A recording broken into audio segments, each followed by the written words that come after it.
because that's important. And we'll start the intro here. Perfect. What is up, everyone? Welcome back to another episode of the Dripping Creativity Podcast. I am your host, Chris Corvan, and today I'm thrilled to welcome a debut voice with a story that's as sharp as it is unforgettable. Joining me is Mackenzie Nolan, a writer born and raised in rural Newfoundland from a long line of fishermen. With a background in social work and education, she has been shaping lives by day and stories by night. Her first novel, Veal, hits shelves October 14th, 2025. And trust me, this is one you'll want to keep an eye on. Mackenzie, how are you doing today? Hi, Chris. I'm doing amazing. Thank you so much for the beautiful introduction. And I'm a big fan of the show, so I'm honored to be here and chat with you today. Well, thank you. I'm very excited for this one. This is going to be great. Let's actually just kind of start with getting to know you. So you grew up in rural Newfoundland, surrounded by fishermen and stories of the sea. How has that environment kind of shaped the way you see the world and the worlds that you write? Yeah, absolutely. That's a fantastic question. I'm actually going to link this to Stephen King, of course, iconic horror writer. I love that all his horror, almost all of it, takes place on the East Coast. I feel like there's just something so magical and eerie, and like with the fog and the ocean, like the dark nights and the cold, it's very atmospheric. So growing up in a very small fishing community, I just remember all the folklore you grow up hearing, like, oh, don't get kidnapped by fairies, like, don't be out too late, like all these, like, put a piece of bread in your pocket to be safe, like all these like little tidbits growing up in a rural community. That's very committed to like the folklore and the magic that almost is ingrained in day-to-day life.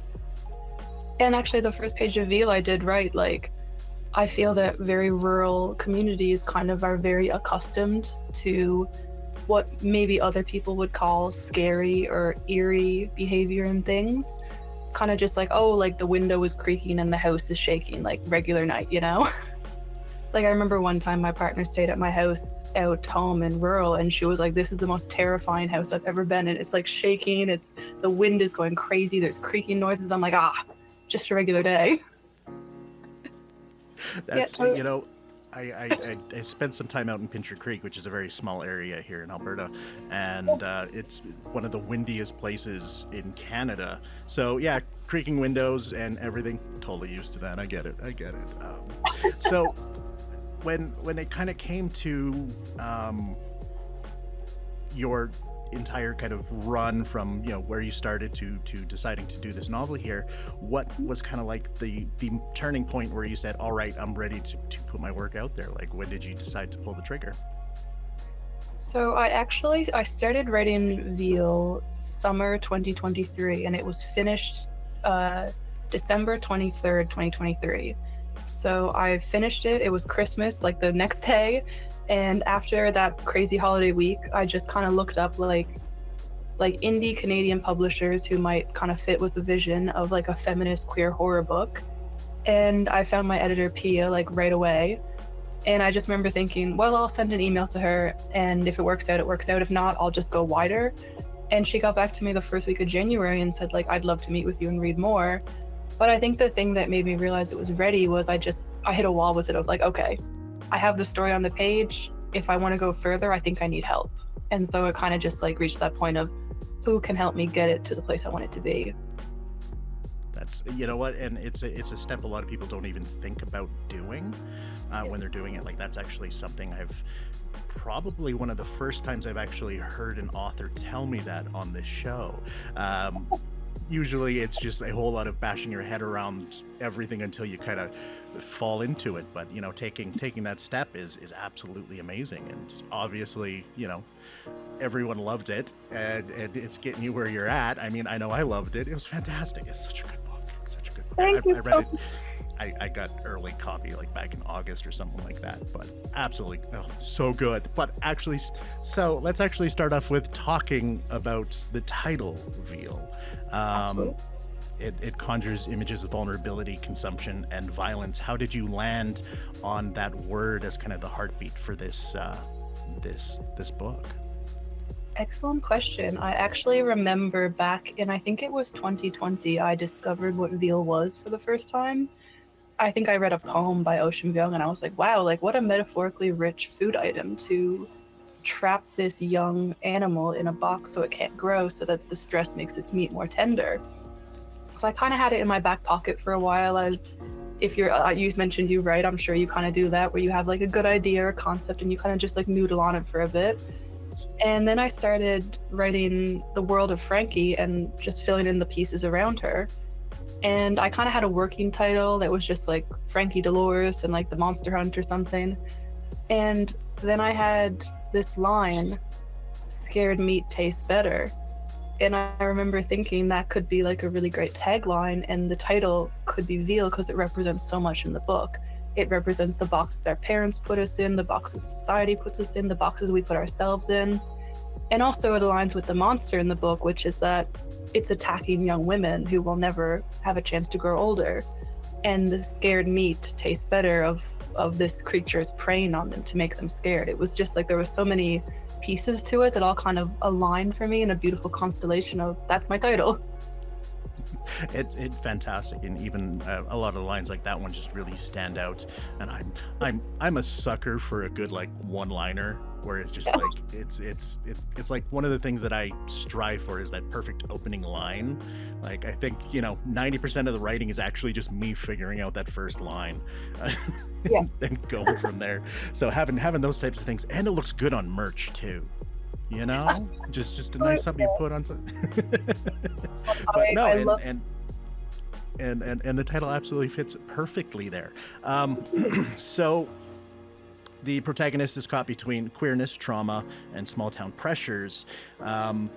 If their life, where did you pull this one from? Was it just an idea you had? Is it kind of based on something more real life? Kind of walk us through briefly without spoilers. Yeah, absolutely. I guess the main thing I wanted for Lawrence's journey was I wanted to take a character who was so wrapped up in her own head and her own mind and her own like life she left behind, and just plop her into like the middle of Twin Peaks. Like if you were like having a bad day at work and you quit your job and you ran away and you just were like, let me just put this very normal, very corporate girl and her little friend who's very realistic and just put them into a nightmare dream scenario. And how funny would that be? And that's kind of what I was leaning for, is like Lawrence has all these very realistic struggles that she's kind of going through every day, of like feeling like she's letting down her family, letting down her expectations, that classic mid-20s dilemma of like, do I want to live my life for my parents or live my life for me? And so I was like, what if I just took that and I added a monster? So I guess I wanted like a foundation of realism beneath the horror. That's almost exactly how I come up with most of my ideas, is that entire thing where it's just like, I really like this one concept, but what happens if we really fuck things up? Like, we got to do something here. It's like with, okay, side tangent, I'll probably cut this out because I talk about this entirely too often, but the novel that I have right now that I'm currently going through there, it's called Where We Remain, and it's a sapphic romance novel, which was not the intention at all when I started it. At all. Like it was going to be like a sci-fi horror thriller set out in Nova Scotia. Like that's what it was. And the main character there, she was, goes to this small town, moves there to get away from her life and all of that fun shit. And then as I was writing it, it was like, no, she's really broken. Like she's got a lot of stuff going on and she needs to figure herself out. So like by chapter 10, I was like, okay, I haven't even touched anything thriller or sci-fi related. Shit, I'm writing a romance novel. What the hell? And it threw me right off. Like I was talking with Sarah, my bestie there, and I'm like, okay, I don't know how I feel about doing this, because again, I'm a straight white, or well, I'm not white, but I'm a straight man, and this is like a sapphic romance novel, and so I gave it to her, and she read it. She's like, oh no, you have to do this one. Like this is absolutely amazing. You need to do it. And I was just like, I feel really weird about it, just because I am a horror person. So it's just like, but that's kind of one of my favorite things is, even in Stephen King's The Dark Tower, which is one of my favorite series of all times, Roland says when they're talking about stories, and he's like, does nobody make stew where you just take everything and put it all into one instead of all these different separate dishes? And it's like, that's what I love to do. I love to take all these different genres and blend them together and going, you know, what would happen if you had a romance novel that's blended with something horror and just like really do it justice? Like, can it even be done? And sometimes the answer is no, and other times you get a nice Twin Peaks it's a queer book, and it's amazing. So moving on, because now I'm talking way too much, and this is about you. There is a lot of violence throughout the book, sometimes intimate, sometimes explosive. What was kind of the hardest way to judge how far you were going, and did you have to push yourself further or pull yourself back at any point? That's a great question. I think being a young woman in this world, you see a lot of gratuitous violence against women in horror. So I think it's hard not to enter the horror sphere and not be aware of that, of I don't want to contribute to that, but I also want my story to be scary and realistic. So I think I tried to keep it as like, me and my editor had a lot of conversations of walking the line between reality and the mystic in the book. So I tried to have the moments of terror align with very real moments of terror in day-to-day women's lives, like a creepy guy at a party messing with your drink, or like someone following you home, or like the feeling of being watched but not being believed. Like, I think all those cumulative experiences that are so commonplace, I'll say, kind of when heightened can make a really scary story. So I feel like I was kind of just pressing up the dial of very normal scary moments to make them like very frightening, with the addition of course, a monster. So I think I didn't want to have it be too gory or violent, but I also wanted to get the point across. So there were moments where I was like, should I have a scarier, gorier moment? But then it kind of just, I felt, came naturally of like, what's going to fit in this chapter and what do I need to keep the point across and keep it succinct and sharp. So I think that was kind of pushing up the dial a bit, but not too much. Definitely. It's a fine line to walk, because it's like you have to kind of step into cliches and tropes, and at the same time you're like, I don't want to, but I kind of have to get a specific point across. And it's trying to find the subversion within the trope, if you can, without being one of those people that is just way out there and is like, no, you ruined it. But no, you have done an absolutely fantastic job with writing those lines, and it comes across so unbelievably well. And it's I love it. Okay, so moving on to playing with gender and identity in sharp ways. Was that something that was kind of intrinsic throughout? Is it something you decided to add in? Kind of walk us through your mental process when it came to ensuring that was there in a way that doesn't seem like it's tacked on or tacky. Yeah, absolutely. I think that this is a conversation me and many lesbian and queer friends have had, which is that to be a sapphic woman is to almost have your own gender expression and way of presenting yourself to the world, which is very unique, and how it is completely for women, which is again very like, in a patriarchal society, most women are kind of conditioned to dress and look pretty for the male gaze. But I remember a friend read my book and she said, I love how all your characters dress so ugly. And I was like, yes, like that was important to me. Like I show up wearing my basketball shorts and my muscle tee, and like, you know, I'm looking crazy, but I'm comfortable. And I really wanted to have all the characters kind of exist in this androgynous zone of like, we are like all four lesbian women who kind of go about it in different ways. Like Stasia, character is described to be a bit more feminine, but she still isn't a woman in the right way according to the patriarchal society and set lines of rules. But I did really want to have this exploration of like, how are these women treated by a small community, and what does that mean for their identity and their acceptance? Like, I know there's this one scene where Lauren's the main character at a party, someone misgenders her because she has short hair.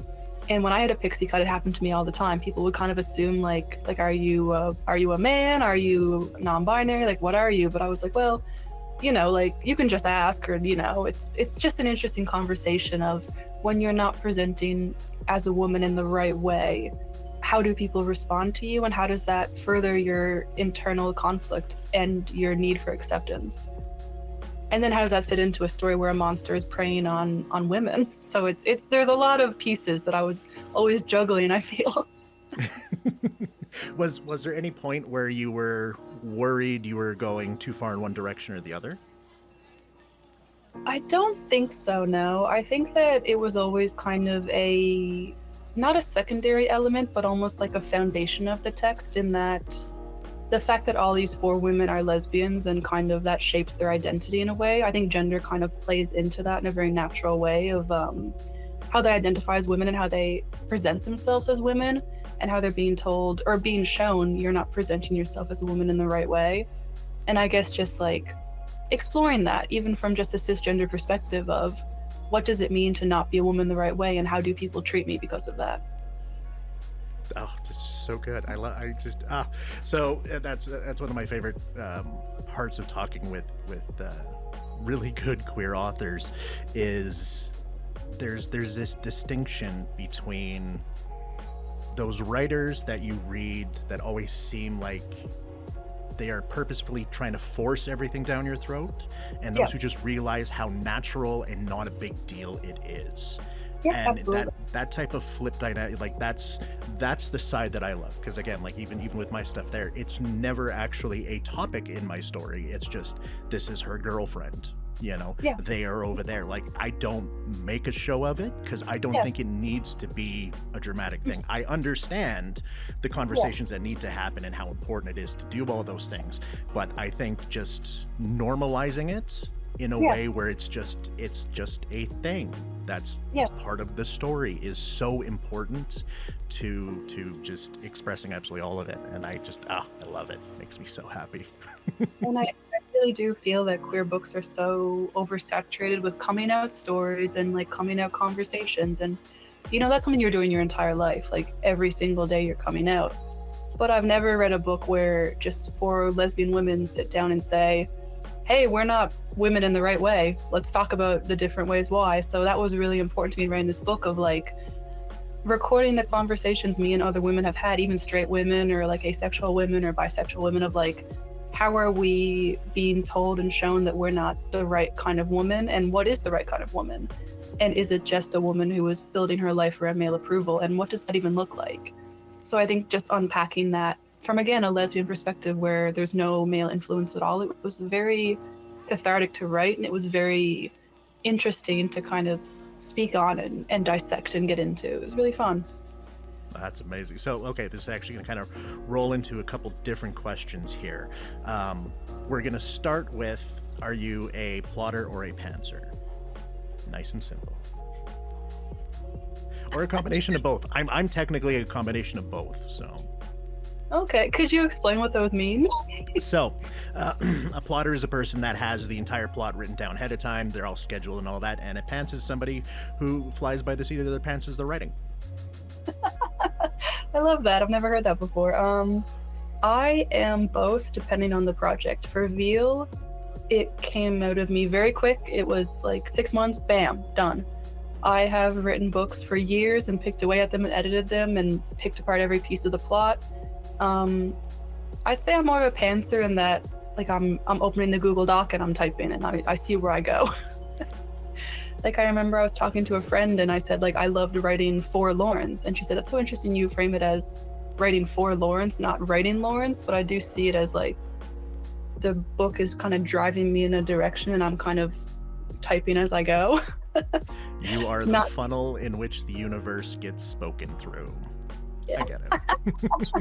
So that actually kind of goes into the next question, which is, as you were writing it, did you end up discovering something you weren't expecting to find within the story, either with some of the characters or even hell within yourself? Was there any kind of moments where you're like, oh, I didn't expect that, but here we are? Absolutely. I think I owe a lot of credit to my editor, Pia, for how she really pushed the book in a direction that I didn't even necessarily see it going in, but it made it such a full and beautiful experience. Like, in the first drafts, the monster is a completely different allegory, but as we go forward, I'm like, oh, it's a metaphor for, well, I shouldn't say. No spoilers, man. Scratch that. But the concept and the meat behind the story became very layered in the editing process, and I think it really shocked me how like what direction the characters brought me in developing them further. I think in the first draft they were very straightforward, you know, characters going about their life, but by the third draft I felt like they were very full human beings that I knew and cared a lot about and made a lot of sense to me. So I think it definitely shocked me in how working with someone like my editor, we could really bring it to that place of being a much richer book than I ever anticipated in a very different way, without any spoilers. It's really hard when all you want to do is spoil the entire book. Especially because I've known the ending for a few years now, so it's like, you know. Did the ending change at any point? Was there any kind of parts where you ended up having to change a bunch of things because of edits you made?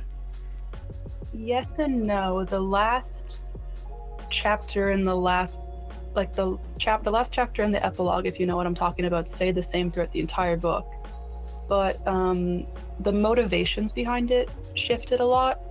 It always ended up getting to the same place, but I think Frankie's story in particular got a lot fuller and bigger and sadder, honestly, as the edits went on, in that kind of making her a very rich character with all these backstories and shaping her as a very awkward and busy and traumatized woman, which is, I kind of jokingly call her a female Hamlet because she's so like in her mission of I need to do this thing and nothing else matters. But yeah. So which of the four is the main you insert? That's a great question. I try not to insert myself into writing just because I think it can get a bit messy. I do think that I think my sense of humor is very Pippa. She's very go with the flow, very laid back, but also kind of has a bit of bite to her. I think that in terms of attitude, I'm a bit Lawrence, in that I'm very like, whatever, I'll hunt a monster, I'm free, you know, like that's very me. But I do, I have a very big soft spot for Frankie, in that she's just like this little guy I want to just like squeeze and put in my pocket. So I think I have a piece of me in all of them. It's probably the best answer.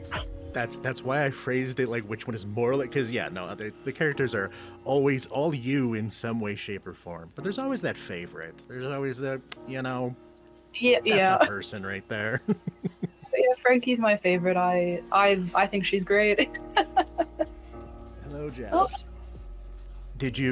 Have you learned anything now that you wish you knew back then? That's a great question. I think that being an author has been my dream since I was a sentient human.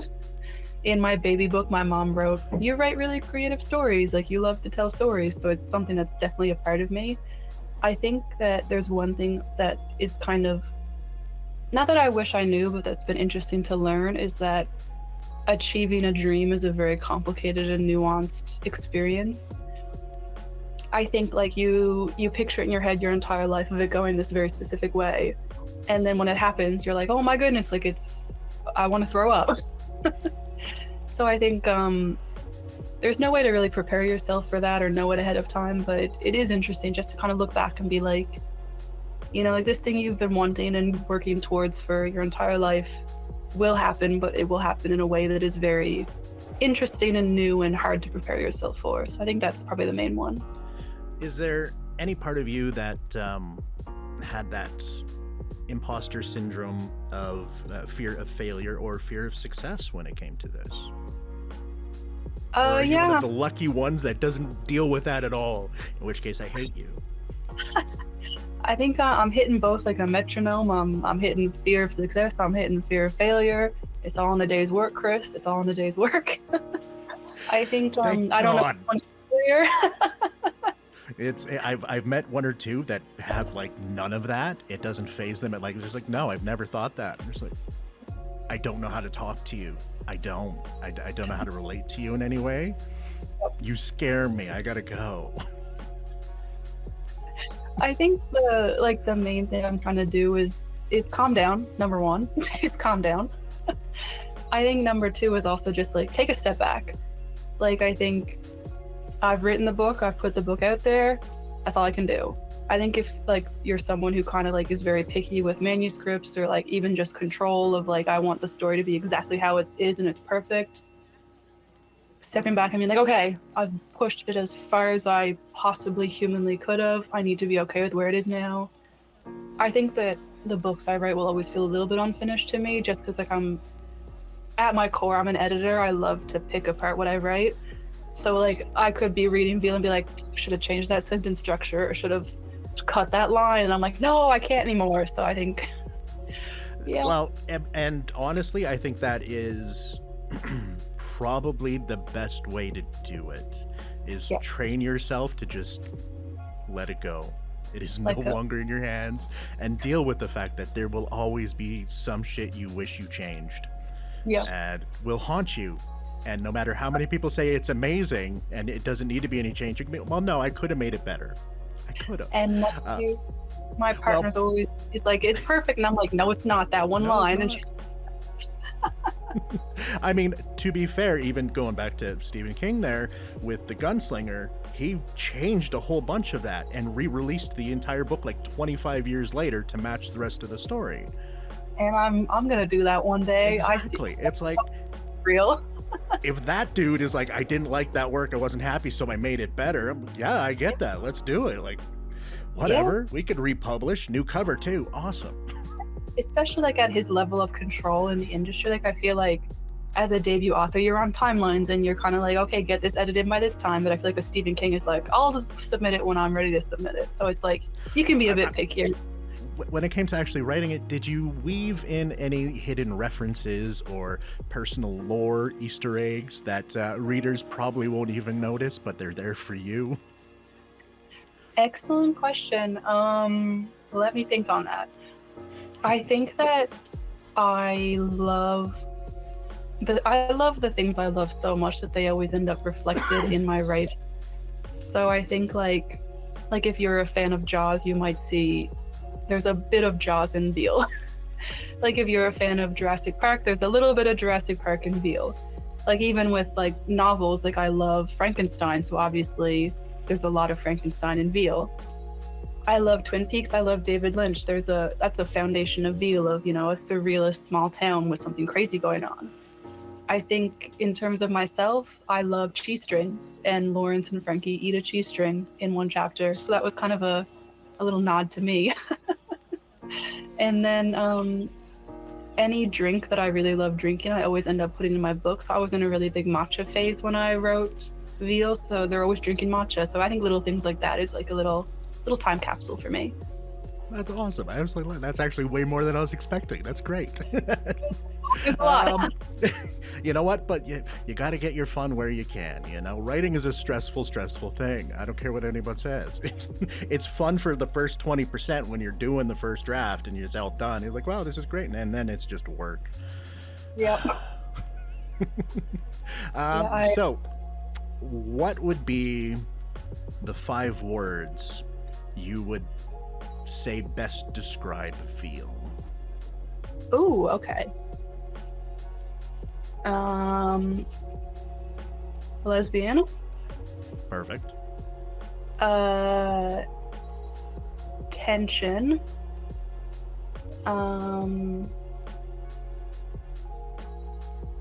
Mystery. Friendship. Love. That's a fantastic array right there. That's absolutely amazing. I do dig that. So then when it comes to a new reader coming in, reading the whole thing there, what are you kind of hoping they carry with them after they're done the book? Ooh, I think that it honestly would depend on the reader. I think that when I gave my mom a copy of the book, she read it and said, oh my God, it was like a really great murder mystery. And I said, murder mystery? So it was like... Wasn't expecting that, but okay, we'll put that on the keywords. She was like very interested in the mystery of who killed the girls. And I was like, okay. So I think I love to hear what... I love to hear what people bring to me and say, I got this from it. Because I think if I had one thing I'd want people to get from it, it's definitely the feminist undertones and the queer story of friendship and love between just women. I think that there's a serious lack of stories of women written by women. It's definitely like you watch these movies or read these books that are kind of written by men about female friendships, and you're like, well, that's not really right, because why would you know, it's like it's a very complicated thing of like who should be writing these stories. Everyone, but also I think that it's important to have representation as well of who's writing the stories. So I think it's interesting of like me kind of coming to the reader and being like, well, what'd you take from it? Yeah, That's honestly a great way to go about that, and especially when it comes to the representation side, like that is something that I've discussed a lot with, especially over mine, because that's kind of the biggest reason I felt really weird about doing my romance novel. There was just like I don't know, but you know, having my best friend read it, she's bisexual and all of that. I've had a bunch of people kind of look over it, and they're like, no, you're good. You did a good job. Went, okay, thank God. these stories I think need to exist. I just think like there should be so many more of them is my main thing. 100%. And should all be writing so many more stories. Yeah. And way more by actual women and all of that. Like that in itself needs to be propagated up and really pushed out there, that it is okay to not only write the stories and read, but just do it for the sake of doing it, and not just for the reader. And because you do see that a lot with especially in the romance side of things, they're either gearing entirely for the wrong demographic when they're going to write in what they're expecting to read, because they want to appeal to everyone, and it's like, don't just appeal to the people you want to appeal to, and it's a big enough area, there will be enough readers, you're gonna be okay. Yeah, no, I always joke I wrote Veal for just me, and if anyone else likes it, thank God, but it's a very niche demographic, I think, but maybe I'm wrong. But yeah, definitely, I think there's a lot of queer books especially out there that are very like the Love Simons, that are like very palatable and very like almost straight audience focused, and you're like, okay, well, where's the gore? Where's the grit? Where's the darkness? Where's the threat? Yeah. It's a weird thing, the zeitgeist of readers out there. I will say, kind of like on the flip side, and that's one of the benefits of being in Canada, is there is such a large ability when it comes to the industry to be able to share such books for the LGBTQ plus community and all of that, and like the different awards that are out there available. Like, it is getting way better representation than it used to, and I think that in itself, especially compared to other areas that don't have the same ability to really showcase that, I think is absolutely amazing. Have you actually submitted to any awards or anything like that yet? Have you been working the circuit, as it was? Not yet. I think I'm so solely focused on release date soon that I forget that there's something beyond that. So I think kind of just one day at a time. Yeah. It's oh god. I mean, I've been helping a lot of writers kind of prepare their after launch and social media stuff, and it's just like, it sucks, man. Afterwards, it just sucks. So to get back onto the happy side of things, what is next for you? What else is going to be happening? Oh my goodness. I guess I'll talk about projects because that's really what I spend my time doing. I have a 2-book deal with ECW. So my second one is called Vampire Guardman. It's kind of a ghost story, murder mystery. I'm in. It's very fun. I'm sold already. Yeah. I'm sold already. We're good. Yeah, I'll speak to you next winter about that. And then I'm just kind of writing away with a lot of different projects. I have a cult project. I have a sci-fi project. I have a history project. I have a romance contemporary project. I have all these ideas. I love to kind of jump around and see what's interesting to me. I think that's definitely the best way to go about it. I'm pretty sure we're the same person, because that's literally sounds exactly like it's like, do you want to look at my Google Drive folder? Because there's a lot in there, and it's all it's nicely organized. I got all of this stuff here. Like, what do you want? Do you want TV shows? Do you want movies? Like, what are you looking for? I got it. I got video games if you want that too. Yeah, it's when you're like a creative minded person, you're like, oh, let's go everywhere. You know, like there's the sky's the limit with like what you want to explore. And the ADHD side of something shiny and new. I love shiny and new because it's so nice and it's untouched. it's unfucked up by me. So it's so pretty, I want to do it now.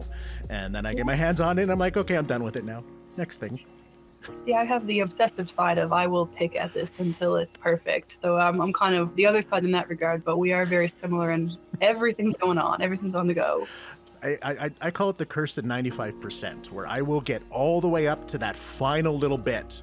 And then it's like, I see the end, I know what it is, and I'm done because I'm bored. I see the finished product now in my mind. I don't need to see it done. We're good. Exactly. This new thing is at 0%. Look at it. It's so nice. Yes. Oh my gosh, yes. So we have all that going, and you're doing a day job. Yes. How are you managing all this? I am crazy. No, I just love to write. I think if I never found an ounce of success, I would still be writing books every single night because I love to write. And it's like I think you need to be a little bit obsessive to be in this field, and to be a writer, you need to just be like obsessed with the idea of creating stories and getting somewhere with them, and like driving home being like, ooh, that's a fun line for dialogue, or ooh, that's a fun scene, or ooh, I need to cut this part, or I think I'll be doing that till I die. So whether I'm, working 24-hour days or writing full time, I'll always be that brain of, oh, a fun line or a fun story idea. So that actually brings up a very common question that I ask there, which is, how do you initially start a new story idea or a new idea? Does it start with a scene? Do you start with the ending? Where does your inspiration start? That's a great question. I think that it can vary from project to project, but I'm a very visual person, so I almost need to see I need to picture an environment and a character. Sometimes I'll come up with the title first and I'll work the story around the title. Sometimes it'll be the opposite way. I usually do find endings a bit easier because it's so finite. It's like, okay, here's what happened, the end. But sometimes I have projects on the go where I have no idea where they're going to go. So I can't even say a solid answer because I'm like, well, for this book it's this, but for this book it's this, but for this book it's the other thing. Do you ever... Oh, sorry, keep going. Oh, no, I was just going to say, my answer is every single answer. Do you find yourself ever Frankensteining your ideas together? Yes, actually. There are lines that I cut and I just keep in my notes app, and I'm like, I like that line. I might come back to it, and sometimes I do. Same person. Yeah. I'm telling you, it's like I've had single lines that I loved so much, and it's the kill your darlings thing, but it's like, I'm not getting rid of this, and then I'll be working on something else, and it's like, wait, you're perfect for this, and it's just like, and then it makes it even bigger and better. Oh yeah, no, Frankensteining things is amazing. I love it. Yeah, and even just to kind of go back to, I think, a question you asked earlier of like one-liners. I think that my editor told me, like, Mackenzie, you love a one-liner, but let's scale them back. And I was like, no. More one. Why would you do that? No. I had to cut about 50%, but like, when there's fewer, they hit harder. But I was like, man, I'm really a one-liner kind of guy for sure. Yeah. Well, you know what? it's like I was trained in screenwriting. Like that's where I come from. Is screenwriting and all of that stuff. So like, I write in scenes, not like some people who just kind of do this whole world where you're seeing every moment flow into the next one. It's like, no, it's like, this is the scene, then we're moving on to this scene. Like, that's kind of how my chapters are set up there.